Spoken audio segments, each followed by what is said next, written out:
সকল প্রশংসা মহান আল্লাহ তাআলার জন্য, যিনি অত্যন্ত মেহেরবান। আজকের ভিডিওতে আমরা সেই সময়ের পরিস্থিতি সম্পর্কে আলোচনা করব যখন নবী করিম সাল্লাল্লাহু আলাইহি ওয়াসাল্লাম প্রকাশ্যে ইসলামের দাওয়াত শুরু করেছিলেন। আমরা আরও আলোচনা করব সেই সময় কারা ইসলামের বিরোধিতা করেছিল এবং তাদের পরিণতি কী হয়েছিল। হেরা গুহায় নবী করিম সাল্লাল্লাহু আলাইহি ওয়াসাল্লামের উপর ওহী অবতীর্ণ হওয়ার পর মহান আল্লাহ তাআলার নির্দেশ মোতাবেক নবী করিম সাল্লাল্লাহু আলাইহি ওয়াসাল্লাম প্রায় ৩ বছর যাবৎ তাওহীদের দাওয়াত প্রচার করেছিলেন। এরপর মহান আল্লাহ তাআলার পক্ষ থেকে আবারও নির্দেশ আসে মক্কার মুশরিকদের কাছে তাওহীদ এবং ইসলামের বার্তা প্রকাশ্যে পৌঁছাতে হবে।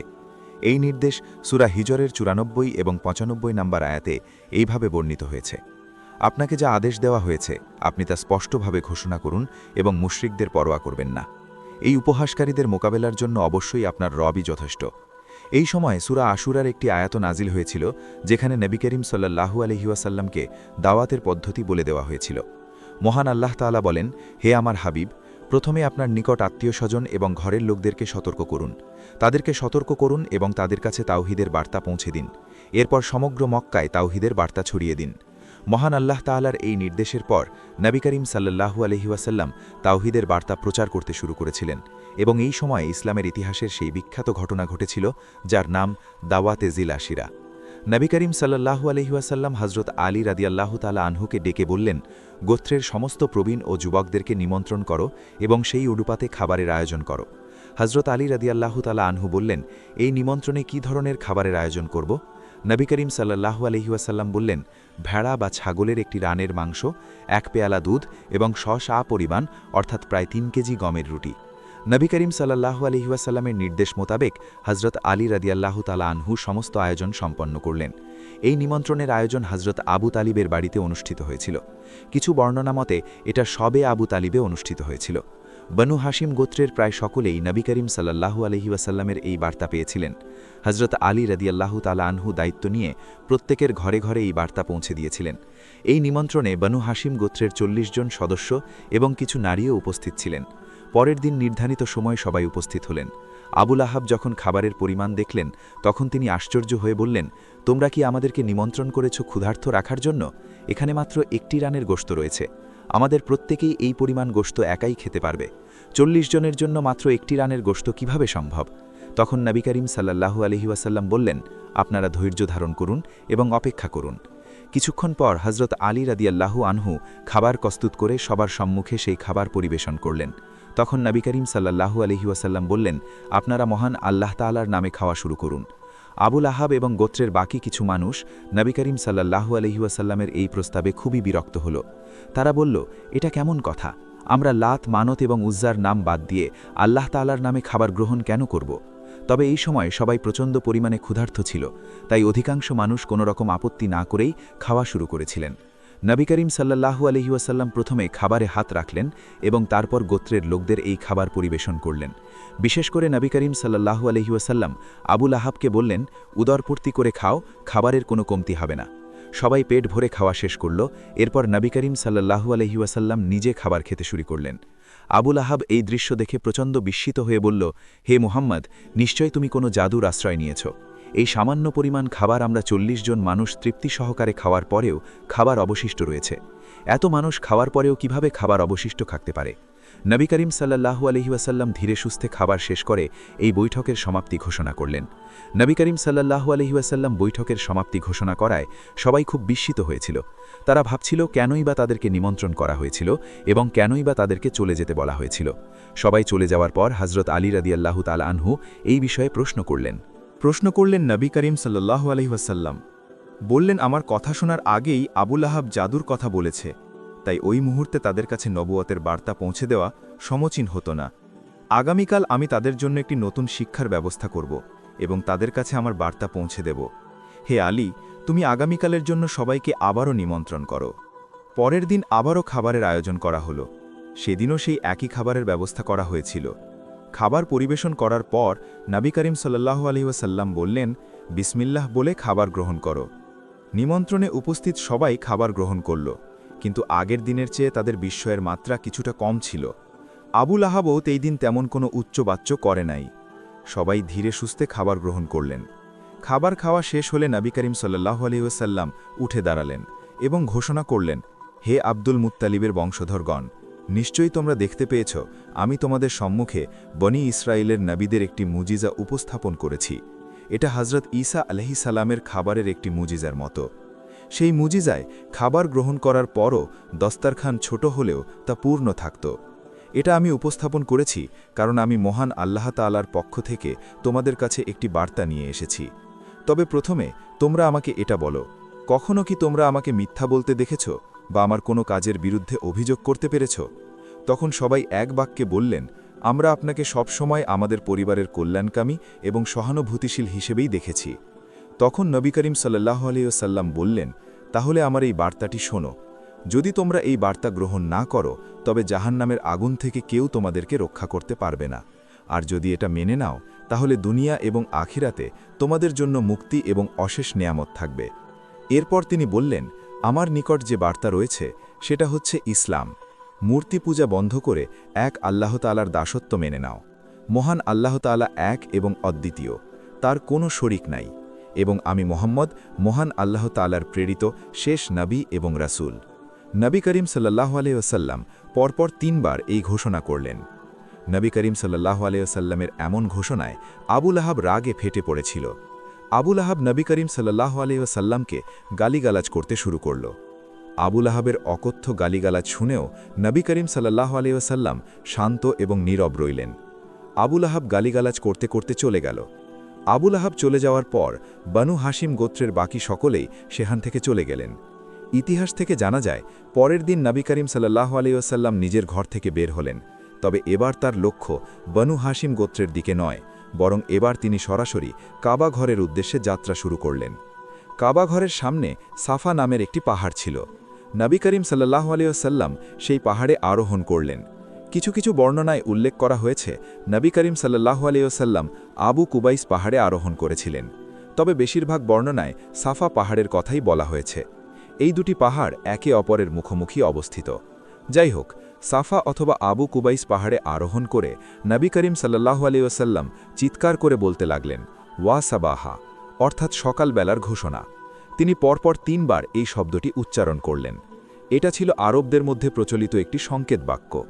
তৎকালীন সময় মক্কার বাসিন্দাদের জন্য খুব গুরুত্বপূর্ণ কোনো বার্তা পৌঁছানোর প্রয়োজন হলে এটা এমন এক সংকেত ছিল যা জীবন মৃত্যুর পরিস্থিতির জন্য ব্যবহার করা হতো। যেমন মক্কায় যদি কোনো অগ্নিকাণ্ড ঘটত বা বন্যা হতো বা কোনো শত্রু আক্রমণ করত, তবে এই সংকেত শোনার পর সবাই সাফা পাহাড়ে উপস্থিত হতো। যখন আব্রাহা মক্কা আক্রমণ করেছিল তখনও সাফা পাহাড় থেকে এই বার্তা ঘোষণা করা হয়েছিল। নবী করিম সাল্লাল্লাহু আলাইহি ওয়াসাল্লাম যখন ওয়া সাবাহা উচ্চারণ করেছিলেন তখন এই ধ্বনি মক্কার দূর দূরান্ত পর্যন্ত ছড়িয়ে পড়েছিল। এরপর তিনি প্রতিটা গোত্র এবং পরিবারকে ডাকতে শুরু করলেন, হে বনু হাশিম, হে বনু মখদুম, হে বনু উমাইয়া। নবী করিম সাল্লাল্লাহু আলাইহি ওয়াসাল্লামের এই ডাক শুনে প্রতিটি গোত্রের মানুষ সেখানে জড়ো হতে শুরু করেছিল। যেই সমস্ত গোত্রের লোকেরা সেখানে উপস্থিত হতে পারল না, তারা নিজের প্রতিনিধিকে পাঠিয়ে দিয়েছিল। নবী করিম সাল্লাল্লাহু আলাইহি ওয়াসাল্লামের এই আহ্বানে সমগ্র মক্কার মানুষেরা সেখানে জড়ো হতে শুরু করেছিল। প্রত্যেক গোত্রের অন্তত একজন সদস্য সেখানে উপস্থিত ছিল। নবী করিম সাল্লাল্লাহু আলাইহি ওয়াসাল্লাম ওয়া সাবাহা ধ্বনি উচ্চারণ করার পর নিশ্চিন্তে সাফা পাহাড়ের ওপর দাঁড়িয়েছিলেন। সবাই উপস্থিত হবার পর কেউ একজন প্রশ্ন করল, হে মুহাম্মদ, তুমি কি কারণে সবাইকে এখানে আহ্বান করেছ? তখন নবী করিম সাল্লাল্লাহু আলাইহি ওয়াসাল্লাম প্রথমে প্রশ্ন করলেন, যদি আমি তোমাদেরকে কোনো কথা বলি তবে কি তোমরা তা বিশ্বাস করবে নাকি মিথ্যা মনে করবে? তখন সকল গোত্রের মানুষ একসঙ্গে বলল, আমরা আপনাকে সব সময় সত্যবাদী এবং বিশ্বাসযোগ্য হিসেবে পেয়েছি, আমরা কখনোই আপনার কথায় সন্দেহ করব না। এরপর নবী করিম সাল্লাল্লাহু আলাইহি ওয়াসাল্লাম বললেন, যদি আমি বলি এই পাহাড়ের পেছনে শত্রুদের একটি বাহিনী আত্মগোপন করে আছে এবং তারা যে কোনো সময় তোমাদের উপর আক্রমণ করবে, তবে কি তোমরা আমার কথা বিশ্বাস করবে? সবাই বলল, অবশ্যই আমরা আপনার কথা বিশ্বাস করব। তখন নবী করিম সাল্লাল্লাহু আলাইহি ওয়াসাল্লাম বললেন, আমার এই কথা তোমরা কেন বিশ্বাস করবে? তখন সকল গোত্রের মানুষেরা বলল, কারণ আমরা কখনোই আপনাকে মিথ্যা বলতে শুনিনি। এইভাবে সাক্ষ্য নেওয়ার পর নবী করিম সাল্লাল্লাহু আলাইহি ওয়াসাল্লাম বললেন, আমি তোমাদের কাছে মহান আল্লাহ তাআলার বার্তা নিয়ে এসেছি। বর্তমানে তোমরা যে পথে রয়েছ সেই পথের শেষ পরিণাম ধ্বংস। তোমরা মহান আল্লাহ তাআলাকে ছেড়ে অসংখ্য মিথ্যা দেবতাকে উপাস্য বানিয়েছ। এর ফলে জাহান্নাম এবং আখেরাতের শাস্তি তোমাদের জন্য অপেক্ষা করছে। তোমাদেরকে অবশ্যই এক আল্লাহ তাআলার দাসত্ব মেনে নিতে হবে, অর্থাৎ মহান আল্লাহ তাআলার কালেমা পাঠ করতে হবে। এরপর নবী করিম সাল্লাল্লাহু আলাইহি ওয়াসাল্লাম 3টি প্রতিশ্রুতি দিলেন। 1. যদি তোমরা ইসলামকে কবুল করো তাহলে তোমরাই হবে এই আরবের মালিক। 2. অনারবরা তোমাদের লাঞ্ছিত করতে পারবে না। নবী করিম সাল্লাল্লাহু আলাইহি ওয়াসাল্লাম এই কথাগুলো বলার প্রয়োজনীয়তা অনুভব করেছিলেন, কারণ তৎকালীন সময়ে আরব ছিল এমন একটি অঞ্চল যার অর্ধেক অংশ ছিল পারস্যবাসীদের দখলে এবং বাকি অর্ধেক ছিল শামবাসীদের দখলে। তৎকালীন আরব এতটাই অসহায় একটি অঞ্চল ছিল, যখন যার ইচ্ছা হতো তখনই এই অঞ্চল আক্রমণ করত। যেমন আব্রাহার আক্রমণই এই বিষয়ে সাক্ষ্য বহন করে। এছাড়াও হাবসার বাদশাহ বহুবার আক্রমণ করেছিলেন, ইয়েমেনের বাদশাও বহুবার আক্রমণ করেছিলেন। তৎকালীন সময়ে আরববাসীদের সবচেয়ে বড় সমস্যা ছিল এই বৃহৎ শক্তিগুলো যখন এই অঞ্চলের ওপর আক্রমণ করত। তখন আরববাসীদের ভাবনা ছিল, কে আমাদের এদের হাত থেকে রক্ষা করবে। এই পরিস্থিতিতে নবী করিম সাল্লাল্লাহু আলাইহি ওয়াসাল্লাম 3টি প্রতিশ্রুতি দিলেন। 1. তোমরা সমগ্র আরবের মালিক হয়ে যাবে। 2. অনারবরা তোমাদের লাঞ্ছিত করতে পারবে না। 3. যদি তোমরা ইসলাম কবুল করো তবে মহান আল্লাহ তাআলা তোমাদেরকে জান্নাত দান করবেন। তারপর নবী করিম সাল্লাল্লাহু আলাইহি ওয়াসাল্লাম বললেন, তোমরা সকলেই বলো আল্লাহ তাআলা এক এবং অদ্বিতীয়, তার কোনো শরিক নাই। ইসলামকে কবুল করে মুক্তি ও সাফল্য অর্জন করো। যখন নবী করিম সাল্লাল্লাহু আলাইহি ওয়াসাল্লাম তার বক্তব্য শেষ করলেন, তখন আবু লাহাব বলল, হে মুহাম্মদ, তুমি এই সমস্ত ভিত্তিহীন কথাবার্তা বলার জন্য আমাদেরকে এইখানে জমায়েত করেছ? আবু লাহাব এই সমস্ত কথা বলে রাগে গজগজ করতে করতে চলে গিয়েছিল। যখন নবী করিম সাল্লাল্লাহু আলাইহি ওয়াসাল্লামের নিজের চাচা আবু লাহাব এমন বক্তব্য দিলেন, তখন আরব মধ্যে বিভ্রান্তি ছড়িয়ে পড়েছিল। নবী করিম সাল্লাল্লাহু আলাইহি ওয়াসাল্লামের এই বক্তব্যের বিপরীতে তাদের কি বলা উচিত সেটা তারা বুঝতে পারছিল না। কিন্তু এই বক্তব্য তাদের মধ্যে আলোচনার বিষয়বস্তু হয়ে দাঁড়ালো। সারাটা দিন তারা এই প্রসঙ্গেই আলোচনা করছিল। তাদের মধ্যে কেউ কেউ ক্ষুব্ধ কণ্ঠে বলল, আবদুল্লাহর এতিম পুত্র মুহাম্মদ আমাদের দেবতাদের অপমান করছে। মুহাম্মদকে এই অপরাধের জন্য শাস্তি দেওয়া প্রয়োজন। মক্কার লোকেরা যখন এই সমস্ত বিষয় নিয়ে আলাপচারিতায় মগ্ন, তখন অন্যদিকে হজরত জিব্রাইল আলাইহিসসালাম নবী করিম সাল্লাল্লাহু আলাইহি ওয়াসাল্লামের নিকট সূরা লাহাবের আয়াত নিয়ে উপস্থিত হয়েছিলেন। আবু লাহাব নবী করিম সাল্লাল্লাহু আলাইহি ওয়াসাল্লামকে যে সমস্ত অকথ্য ভাষায় গালিগালাজ করেছিলেন, মহান আল্লাহ তাআলা এই সূরায় আবু লাহাবের ওই সমস্ত কথার জবাব দিয়েছেন। সূরা লাহাবে বলা হয়েছে, ধ্বংস হোক আবু লাহাবের 2 হাত এবং সে নিজেও ধ্বংসপ্রাপ্ত হোক। পবিত্র কোরআনের এই প্রতিশ্রুতি পরিপূর্ণ হয়েছিল। আবু লাহাব ধ্বংসপ্রাপ্ত হয়েছিল এবং তার হাত ধ্বংসপ্রাপ্ত হয়েছিল। অন্যদিকে মক্কার প্রতিটি ঘরে এই আলোচনা শুরু হয়ে গেল যে মুহাম্মদ এত সাহস কিভাবে অর্জন করল। নবী করিম সাল্লাল্লাহু আলাইহি ওয়াসাল্লাম মক্কার সমস্ত দেবতাদেরকে বাতিল ঘোষণা করার পরপরই তিনি একটি নতুন পদ্ধতির অনুসরণ করলেন। তিনি নিজে কাবা ঘরে নামাজ আদায় করতে শুরু করলেন। সাধারণ মুসলিমদের তখনও কাবায় নামাজ পড়ার অনুমতি দেওয়া হয়নি, কিন্তু নবী করিম সাল্লাল্লাহু আলাইহি ওয়াসাল্লাম নিজে কাবার সামনে প্রকাশ্যে নামাজ আদায় করতে শুরু করেছিলেন। এইভাবেই গোপনে ইসলাম প্রচারের সেই অধ্যায়ের সমাপ্তি ঘটেছিল এবং নবী করিম সাল্লাল্লাহু আলাইহি ওয়াসাল্লাম প্রকাশ্যে নামাজ আদায় করতে শুরু করেছিলেন। সূরা আলাকের 6ষ্ঠ আয়াত থেকে শেষ পর্যন্ত এই ঘটনার পর সাফা পাহাড়েই অবতীর্ণ হয়েছিল। নবী করিম সাল্লাল্লাহু আলাইহি ওয়াসাল্লাম যখন মসজিদুল হারামে নামাজ আদায় করছিলেন, তখন সমগ্র আরবের মানুষেরা বিস্ময় ও ক্রোধে কেটে পড়েছিল। বিশেষ করে আবু জেহেলের ক্রোধ তীব্র আকার ধারণ করেছিল। আবু জেহেল এমন একজন ব্যক্তি ছিল যে সব সময় আরবদের থেকে নিজেকে আলাদা প্রমাণ করতে চাইত। আবু জেহেল যে পোশাক পরিধান করত, সেই দিন অন্য কোনো ব্যক্তির সেই ধরনের পোশাক পরিধান করার অনুমতি ছিল না। আবু জেহেল যখন কোনো বাহনে আরোহণ করত, তখন তার বাহনের সামনে অন্য কোনো ব্যক্তি বাহনে আরোহণ করতে পারত না। অবশ্য আবু জেহেল এই নিয়মগুলি চালু করেছিল তাদের জন্য যারা আবু জেহেলের চেয়ে দরিদ্র ছিল। আবু জেহেল নিজের মনের মধ্যে নিজের ব্যাপারে খুবই উচ্চতর ধারণা পোষণ করত। যখন সে নবী করিম সাল্লাল্লাহু আলাইহি ওয়াসাল্লামকে কাবা ঘরে সিজদা করতে দেখল, তখন তার রাগ এবং ক্রোধ সকল সীমা ছাড়িয়ে গিয়েছিল। একদিন আবু জেহেল নবী করিম সাল্লাল্লাহু আলাইহি ওয়াসাল্লামকে বলল, হে মুহাম্মদ, আমি যেন আর কোনো দিন তোমাকে কাবার সামনে দেখতে না পাই। যদি তুমি আবারও এইভাবে কাবার সামনে সেজদা করো, তবে লাত ও মানাতের কসম আমি সেখানেই তোমাকে শাস্তি প্রদান করব। নবী করিম সাল্লাল্লাহু আলাইহি ওয়াসাল্লাম সাধারণত কঠোরভাবে কথা বলতেন না, কিন্তু এই দিন তিনি কঠোর ভাষায় জবাব দিলেন, হে আবু জেহেল, তুমি যদি আমাদের নামাজে বাধা প্রদান করার চেষ্টা করো তবে তোমার জন্য আমার রবই যথেষ্ট। পরের দিন যখন আবু জেহেল কাবা ঘরে পৌঁছালো তখন সে দেখল নবী করিম সাল্লাল্লাহু আলাইহি ওয়াসাল্লাম সেই একইভাবে কাবার সামনে দাঁড়িয়ে নামাজ আদায় করছেন। তখন সেখানে সেই সমস্ত লোকেরাও উপস্থিত ছিল যাদের সামনে আগের দিন আবু জেহেল নবী করিম সাল্লাল্লাহু আলাইহি ওয়াসাল্লামকে হুমকি দিয়েছিল। নবী করিম সাল্লাল্লাহু আলাইহি ওয়াসাল্লামকে কাবার সামনে নামাজ আদায় করতে দেখেই আবু জেহেল ক্রোধে জ্ঞানশূন্য হয়ে পড়েছিল। এরপর সে একটি বড় পাথর হাতে নিল এবং বলল, এই পাথর দিয়ে আমি মোহাম্মদের মাথায় আঘাত করব এবং আমার পা দিয়ে তার গলা ভেঙে ফেলব। অহংকার এবং ক্ষোভে উন্নত হয়ে আবু জেহেল নবী করিম সাল্লাল্লাহু আলাইহি ওয়াসাল্লামের দিকে যেতে শুরু করল। আবু জেহেল ক্রমশ নবী করিম সাল্লাল্লাহু আলাইহি ওয়াসাল্লামের দিকে এগিয়ে যাচ্ছিল, কিন্তু যখন সে নবী করিম সাল্লাল্লাহু আলাইহি ওয়াসাল্লামের নিকটে পৌঁছাল তখন কাবায় উপস্থিত অন্য সবাই দেখতে পেল আবু জেহেল পাথর নিক্ষেপ করার জন্য হাত তুলেছে এবং সেই পাথর তার গলায় আটকে গেল এবং তার হাত স্থির হয়ে গিয়েছিল। এরপর আবু জেহেল প্রচণ্ড ভয়ে চিৎকার করে উঠল এবং ফিরে আসার চেষ্টা করতে লাগল, কিন্তু শেষ পর্যন্ত কোনো উপায় করতে না পেরে আবু জেহেল নির্লজ্জের মতো নবী করিম সাল্লাল্লাহু আলাইহি ওয়াসাল্লামকে বলল, হে মোহাম্মদ, আমাকে রক্ষা করুন, আমি আর কখনোই আপনার বিরুদ্ধে কথা বলবো না। নবী করিম সাল্লাল্লাহু আলাইহি ওয়াসাল্লাম হাত দিয়ে ইশারা করলেন এবং সঙ্গে সঙ্গে পাথর মাটিতে পড়ে গেল। এরপর আবু জেহেল কাপুরুষের মতো সেখান থেকে দৌড়ে পালিয়ে গিয়েছিল। যখন সে ফেরত এলো তার সঙ্গীরা তাকে জিজ্ঞাসা করল, হে আবু জেহেল, আপনি তো মোহাম্মদকে হত্যা করার উদ্দেশ্যে গিয়েছিলেন, কিন্তু এরপর আপনার কি হয়েছিল?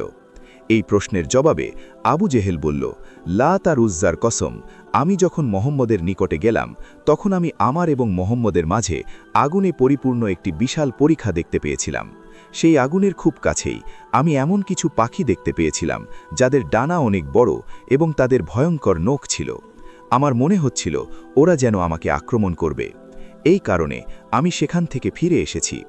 এই ব্যাপারে নবী করিম সাল্লাল্লাহু আলাইহি ওয়াসাল্লাম পরে ইরশাদ করেছিলেন, যদি আবু জেহেল আর একটা কদমও এগিয়ে যেত তবে ফেরেশতারা তার দেহটাকে টুকরো টুকরো করে ফেলত। হিজরির দ্বিতীয় বছরে যখন বদরের যুদ্ধ সংগঠিত হয়েছিল তখন আবু জেহেলের মৃতদেহ অন্যান্য মুশরিকদের মৃতদেহের সঙ্গেই পড়েছিল। এরপর তার মস্তক ছিন্ন করার আগে কিছু মুসলিম এগিয়ে এসে তার কপালের চুল টেনে সেই গর্তে ফেলে দিয়েছিল যেখানে মুশরিকদের মৃতদেহ ফেলা হচ্ছিল। পরে নবী করিম সাল্লাল্লাহু আলাইহি ওয়াসাল্লাম আবু জেহেলের মৃতদেহকে এনে তার মস্তক ছিন্ন করার নির্দেশ দিয়েছিলেন। এতে পবিত্র কোরআনের সেই ভবিষ্যৎবাণী সত্য প্রমাণিত হয়েছিল। পবিত্র কোরআনের ভাষায়, যদি সে তার কর্ম থেকে বিরত না হয় তবে আমরা তার কপাল ধরে তাকে টেনে নিয়ে যাব। পরে মুসলিমরা বুঝতে পেরেছিল যে মুশরিকদের এতগুলো মৃতদেহের মধ্যে কেবল একজনকে কপাল ধরে টেনে নিয়ে যাওয়া হয়েছিল এবং সেই ছিল আবু জেহেল। এই জন্যই পবিত্র কোরআনে ঘোষণা করা হয়েছিল, তারপর আমরা তাকে জাহান্নামে নিক্ষেপ করব। ইতিহাস থেকে জানা যায় আবু জেহেলই ছিল প্রথম ব্যক্তি যে নবী করিম সাল্লাল্লাহু আলাইহি ওয়াসাল্লামের প্রধান শত্রু হিসেবে সামনে এসেছিল। নবী করিম সাল্লাল্লাহু আলাইহি ওয়াসাল্লামের উপর প্রথম আক্রমণ এই আবু জেহেলই করেছিল। আবু জেহেলের পর দ্বিতীয় যে ব্যক্তি নবী করিম সাল্লাল্লাহু আলাইহি ওয়াসাল্লামের বিরুদ্ধে শত্রুতা করেছিল সে ছিল ওয়ালিদ ইবনে মুগিরা। এই ওয়ালিদ ইবনে মুগিরার প্রচুর সম্পদ ছিল এবং তার অসংখ্য সন্তান ছিল। তৎকালীন আরব সমাজে এই দুটি বিষয় ছিল সবচেয়ে গুরুত্বপূর্ণ, এক সম্পদ এবং দুই অসংখ্য সন্তান। তৎকালীন আরব সমাজে যার সম্পদ এবং সন্তান বেশি ছিল সে তত বেশি অহংকারী এবং ঔদ্ধত্যপূর্ণ ছিল। নবী করিম সাল্লাল্লাহু আলাইহি ওয়াসাল্লাম যখন প্রকাশ্যে ইসলামের দাওয়াত শুরু করেছিলেন এবং সাফা পর্বতে তাওহীদের ঘোষণা করেছিলেন, এরপরই মসজিদুল হারামে প্রথম আক্রমণ আবু জেহেলের পক্ষ থেকেই হয়েছিল। এরপরে দ্বিতীয় আক্রমণ আসে ওয়ালিদ ইবনে মুগিরার পক্ষ থেকে। ওয়ালিদ ইবনে মুগিরা আবু জেহেলের সহযোগী হয়ে নবী করিম সাল্লাল্লাহু আলাইহি ওয়াসাল্লামের বিরুদ্ধে সর্বগ্রাসী চক্রান্তে লিপ্ত হয়েছিল। এই ব্যাপারে পবিত্র কোরআনের সেই আয়াত নাজিল হয়েছিল যা সূরা কলমে রয়েছে।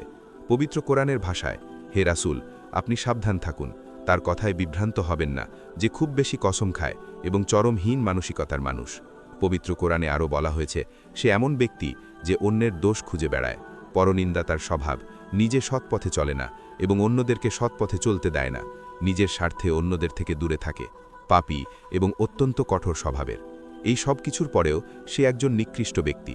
পবিত্র কোরআনে ওয়ালিদের এই 9টি বৈশিষ্ট্য উল্লেখ করে আরও বলা হয়েছে, তার কাছে প্রচুর সম্পদ এবং অসংখ্য সন্তান রয়েছে, কিন্তু যখন তার সামনে এই আয়াতগুলো পাঠ করা হয় তখন সে বলে, তুমি আমাদের সামনে কি পড়া শুরু করলে? এগুলো হচ্ছে প্রাচীন লোকদের গল্পকথা, বাস্তবতার সঙ্গে এর কোনো সম্পর্ক নেই। এরপর পবিত্র কোরআনে ঘোষণা করা হয়, আপনার রব শীঘ্রই তার এই উঁচু এবং লম্বা নাককে আঘাত করবে। এই সেই নাক যার বিষয়ে সে বলতো, আমরা কিভাবে একজন এতিমের কথা মেনে নিয়ে আমাদের নাককে নিচু করব। ইতিহাসে উল্লেখ রয়েছে, ওয়ালিদ ইবনে মুগিরা বদরের যুদ্ধে অংশ নিয়েছিল। সে যুদ্ধক্ষেত্র থেকে পালিয়ে এসেছিল। পালানোর সময় একজন মুসলিম যোদ্ধার তরবারির আঘাতে ওয়ালিদ ইবনে মুগিরার নাক কেটে গিয়েছিল।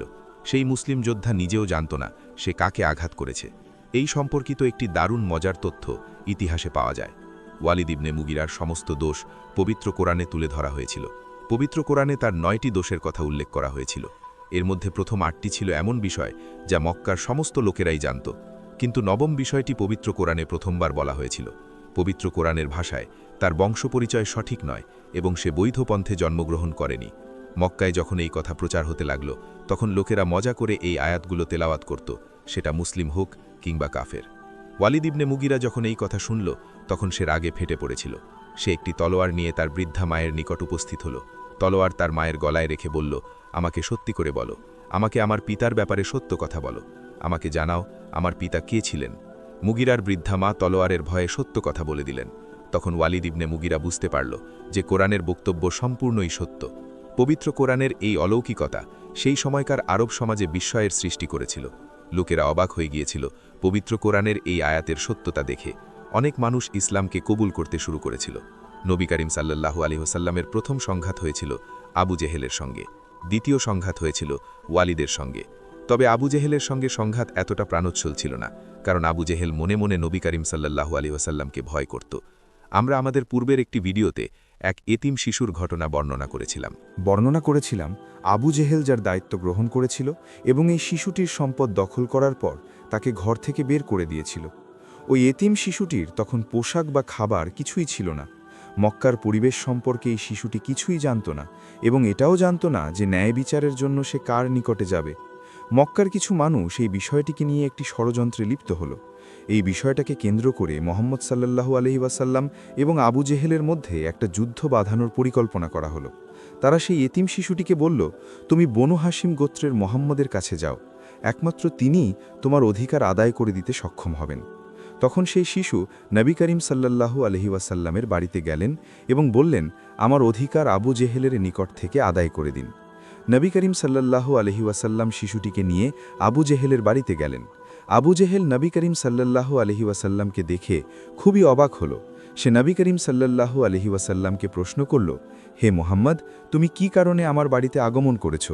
তখন নবী করিম সাল্লাল্লাহু আলাইহি ওয়াসাল্লাম বললেন, এই এতিমের সম্পূর্ণ সম্পদ ফিরিয়ে দাও। নবী করিম সাল্লাল্লাহু আলাইহি ওয়াসাল্লামের এই হুকুমে আবু জেহেলের হৃদয়ে প্রচণ্ড ভয়ের সৃষ্টি হল। সে একটি শব্দ উচ্চারণ করতে পারল না। সে তৎক্ষণাৎ ঘরে গিয়ে এতিমের সম্পূর্ণ মাল সম্পদ এনে তার হাতে তুলে দিল। নবী করিম সাল্লাল্লাহু আলাইহি ওয়াসাল্লাম চলে যাওয়ার পর ষড়যন্ত্রকারী লোকেরা দৌড়ে আবু জেহেলের নিকটে গেল এবং তাকে বলল, হে আবু জেহেল, তোমার কি হয়েছিল? তুমি মুহাম্মদের এক কথায় সমস্ত কিছু কেন দিয়ে দিলে? তখন আবু জেহেল উত্তর দিল, যখন মুহাম্মদ আমাকে বললেন এই এতিমের অধিকার দাও, আমি তখন অনুভব করলাম কেউ যেন আমার ডান এবং বাম পাশ থেকে চেপে ধরেছে। যদি আমি সব কিছু না দিয়ে দিতাম তবে হয়তো আমি সেখানেই মারা যেতাম।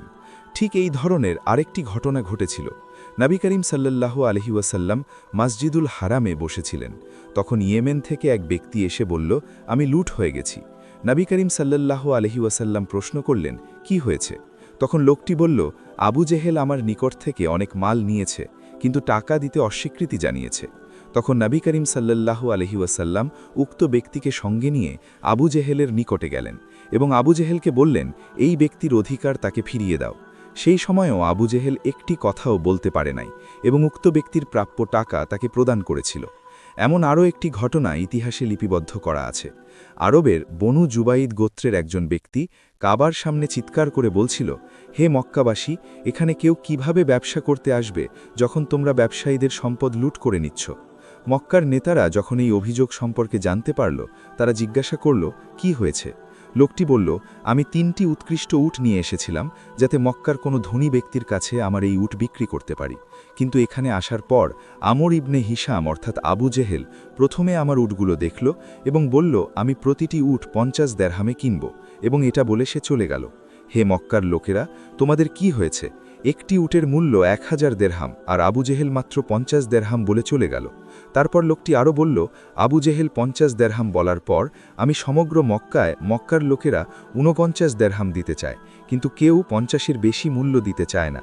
সবাই বলছে, যখন আবু জেহেল 50 বলেছে, তখন আমরা এর থেকে বেশি মূল্য কেউ দেব না।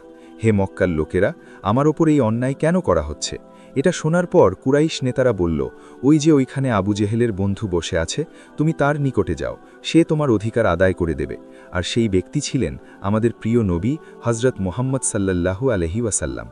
অতঃপর লোকটি নবী করিম সাল্লাল্লাহু আলহি ওয়াসাল্লামের নিকটে গিয়ে সমস্ত ঘটনা খুলে বলল। নবী করিম সাল্লাল্লাহু আলহি ওয়াসাল্লাম বললেন, আপনি আমার সঙ্গে চলুন। নবী করিম সাল্লাল্লাহু আলহি ওয়াসাল্লাম উক্ত ব্যক্তিকে সঙ্গে নিয়ে আবু জেহেলের বাড়ির উদ্দেশ্যে রওনা দিলেন। দরজায় কড়া নড়া হলো। আবু জেহেল বেরিয়ে এসে বলল, কি ব্যাপার? নবী করিম সাল্লাল্লাহু আলহি ওয়াসাল্লাম বললেন, আমি এই ব্যক্তির 3টি উট কিনতে চাই, আমি পূর্ণ মূল্যে দিয়ে কিনব, এবং এটা তোমাকে জানিয়ে দিচ্ছি। যদি নবী করিম সাল্লাল্লাহু আলহি ওয়াসাল্লাম বাজারেই এই উট কিনতেন এবং আবু জেহেলকে না জানাতেন, তবে এটাও আবু জেহেলের জন্য অনেক বড় অপমান হতো।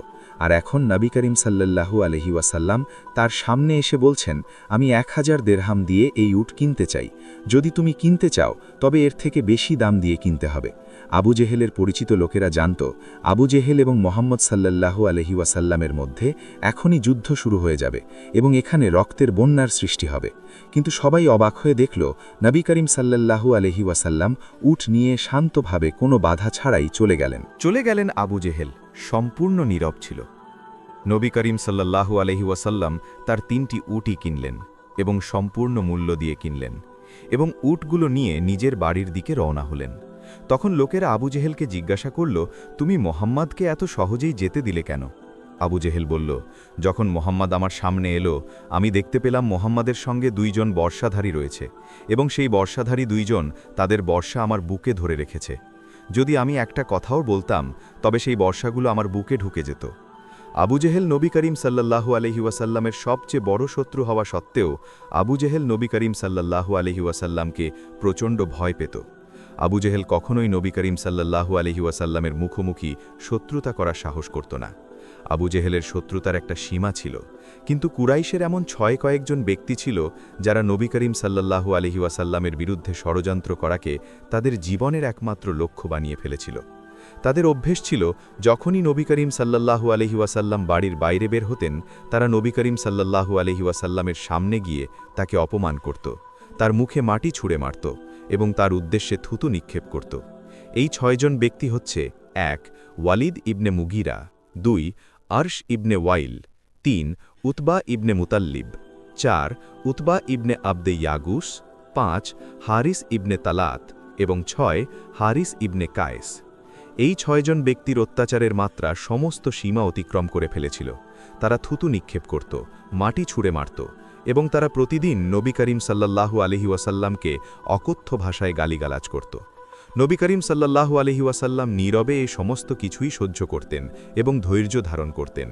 কিন্তু মহান আল্লাহ তাআলা নবী করিম সাল্লাল্লাহু আলহি ওয়াসাল্লামকে যখন নবুয়তের দায়িত্ব দিয়েছিলেন, তখন নবী করিম সাল্লাল্লাহু আলহি ওয়াসাল্লামকে একটি প্রতিশ্রুতি দিয়েছিলেন, আর তা হচ্ছে, হে রাসূল, আপনি প্রকাশ্যে দাওয়াত দিন এবং মুশরিকদের উপেক্ষা করুন। যারা আপনাকে উপহাস করে, তাদের মোকাবেলার জন্য আপনার রবই যথেষ্ট। যখন নবী করিম সাল্লাল্লাহু আলহি ওয়াসাল্লামকে কষ্ট দেওয়ার সমস্ত সীমা অতিক্রম করে ফেলা হলো, তখন হযরত জিবরাইল আলাইহিসসালাম নবী করিম সাল্লাল্লাহু আলহি ওয়াসাল্লামের সঙ্গে দেখা করলেন এবং বললেন, কে আপনাকে কষ্ট দিচ্ছে? নবী করিম সাল্লাল্লাহু আলহি ওয়াসাল্লাম নীরব রইলেন। ঠিক এই সময় ওয়ালিদ ইবনে মুগিরা সেই রাস্তা দিয়ে বাজারের উদ্দেশ্যে যাচ্ছিল। তখন জিবরাইল আলাইহিসসালাম বললেন, এই লোকটি কি আপনাকে বিদ্রুপকারীদের মধ্যে একজন? নবী করিম সাল্লাল্লাহু আলহি ওয়াসাল্লাম মাথা নিচু করে মৌন সম্মতি দিলেন, তবে মুখে কিছুই বললেন না। এরপর জিবরাইল আলাইহিসসালাম তার একটি আঙুল দিয়ে ওয়ালিদ ইবনে মুগিরার দিকে ইঙ্গিত করলেন। এই ইঙ্গিতের ফলেই হল, তখন ওয়ালিদ তীর প্রস্তুতকারকের দোকানের সামনে দিয়ে যাচ্ছিল। তীর প্রস্তুতকারকরা কাঠ দিয়ে তীর প্রস্তুত করত এবং সেই কাঠের ছোট ছোট টুকরো মাটিতে পড়ে থাকত। যাদের শত্রুতা সীমা ছাড়িয়ে যায়, পরম করুণাময় মহান আল্লাহ তাআলা তাদেরকে অপমানজনক মৃত্যু প্রদান করেন। ওয়ালিদ যখন তীর প্রস্তুতকারকের দোকানের সামনে দিয়ে যাচ্ছিল, তখন মাটিতে পড়ে থাকা ছোট্ট কাঠের টুকরো তার পায়ে ঢুকে যায়। কাঠের টুকরো তার পায়ে ঢুকে যাওয়ার কারণে তার প্রচণ্ড রক্তক্ষরণ শুরু হয়ে যায়। কিন্তু ওয়ালিদ ইবনে মুগিরা এতটাই অহংকারী ছিল যে সে নিজের পায়ে ঝুঁকে সেই কাঠের টুকরোটি বের করতেও অপমান বোধ করল। তাই সে পায়ে কাঠের টুকরো নিয়েই রক্তপাত হতে থাকা অবস্থায় নিজের বাড়ি পর্যন্ত পৌঁছে গেল। বাড়িতে পৌঁছে সে নিজের বিছানায় শুয়ে পড়ল। তার কন্যা তার বিছানার কাছেই ছিল। কিছুক্ষণ পর তার কন্যা এত পরিমাণ রক্ত দেখে আতঙ্কিত হয়ে উঠে দাঁড়ালো এবং চিৎকার করতে শুরু করল। ওয়ালিদ তখন তার কন্যাকে বলল, যাও, আমার পুত্রদেরকে ডেকে নিয়ে আসো। তার পুত্রদেরকে ডাকা হলো। ওয়ালিদ তার পুত্রদের সঙ্গে কিছুক্ষণ কথা বলল এবং এরপর সে জাহান্নামে পৌঁছে গেল। দ্বিতীয় ব্যক্তি ছিল আশ ইবনে ওয়াইল। এই ব্যক্তি ইসলামের শুরুতে নবী করিম সাল্লাল্লাহু আলাইহি ওয়াসাল্লামকে প্রচণ্ড কষ্ট দিতেন। একদিন জিব্রাইল আলাইহিসসালাম নবী করিম সাল্লাল্লাহু আলাইহি ওয়াসাল্লামের পাশেই দাঁড়িয়েছিলেন। সেই সময় মক্কার বাজারের দিকে আশ ইবনে ওয়াইল যাচ্ছিল। জিব্রাইল আলাইহিসসালাম প্রশ্ন করলেন, হে আল্লাহ তাআলার রাসূল সাল্লাল্লাহু আলাইহি ওয়াসাল্লাম, এই লোকটিও কি আপনাকে অনবরত কষ্ট দিচ্ছে? নবী করিম সাল্লাল্লাহু আলাইহি ওয়াসাল্লাম মাথা নিচু করে সম্মতি দিলেন। তখন জিব্রাইল আলাইহিসসালাম তার একটি আঙ্গুল দিয়ে একটি ইঙ্গিত করলেন। আশ ইবনে ওয়াইল সামনে এগিয়ে চলছিল। এমন সময় সে একটি পাহাড়ে আরোহণ করল এবং একটি কাঁটা তার পায়ে ঢুকে গেল। কাঁটা পায়ে ঢুকার ফলে সে এতটা যন্ত্রণা পাচ্ছিল যে সে চিৎকার করে বলতে লাগল, মুহাম্মাদের আল্লাহ আমাকে হত্যা করে ফেলবেন। এই যন্ত্রণার মধ্যেই সে মারা গেল এবং জাহান্নামে পৌঁছে গেল। এইদিকে নবী করিম সাল্লাল্লাহু আলাইহি ওয়াসাল্লাম সেখানেই দাঁড়িয়েছিলেন। এমন সময় তৃতীয় শত্রু উতবা ইবনে মুত্তালিব সেই পথে আগমন করল। জিব্রাইল আলাইহিসসালাম নবী করিম সাল্লাল্লাহু আলাইহি ওয়াসাল্লামকে জিজ্ঞাসা করলেন, এই ব্যক্তিও কি আপনার শত্রুদের একজন? নবী করিম সাল্লাল্লাহু আলাইহি ওয়াসাল্লাম মাথা নেড়ে সম্মতি দিলেন। তখন জিব্রাইল আলাইহিসসালাম আঙুল দিয়ে ইঙ্গিত করলেন। বর্ণনায় আছে, উতবা কিছুদূর যাওয়ার পরই অন্ধ হয়ে গিয়েছিল। অন্ধ হওয়ার পর সে একটি দেয়ালে নিজের মাথা ঠুকতে শুরু করে। এত জোরে দেয়ালে মাথা ঠুকতে লাগল যে তার মাথার খুলি ফেটে যাওয়ার উপক্রম হল। উতবার দাস তার সঙ্গেই ছিল। সে তার দাসকে বলল, আমাকে ধরো, কেউ একজন আমার মাথা দেয়ালে ঠুকে দিচ্ছে, তাকে থামাও। দাস বলল, আপনি কার কথা বলছেন? আমি কাকে থামাবো? আমি তো আপনাকেই দেখছি, আপনি নিজের মাথা নিজেই দেয়ালে ঠুকছেন।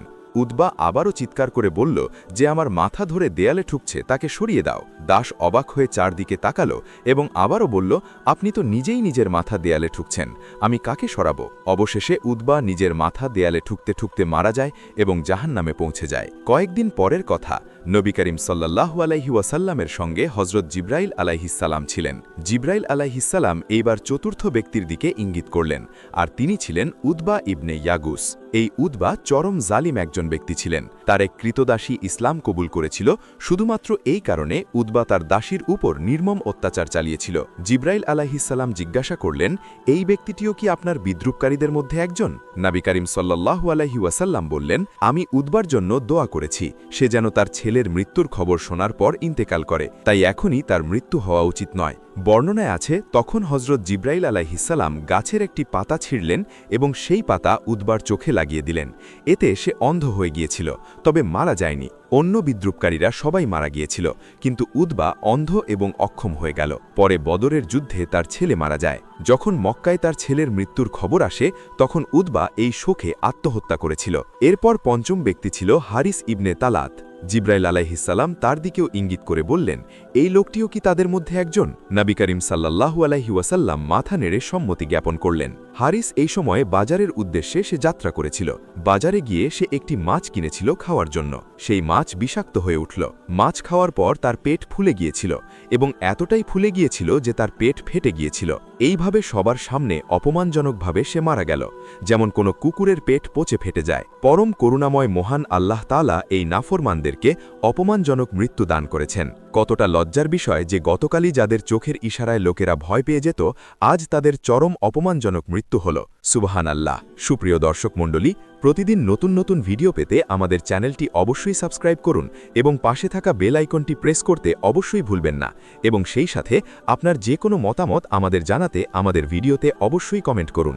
আশা করি আপনারা সবাই ভালো থাকবেন এবং সুস্থ থাকবেন। আসসালামু আলাইকুম।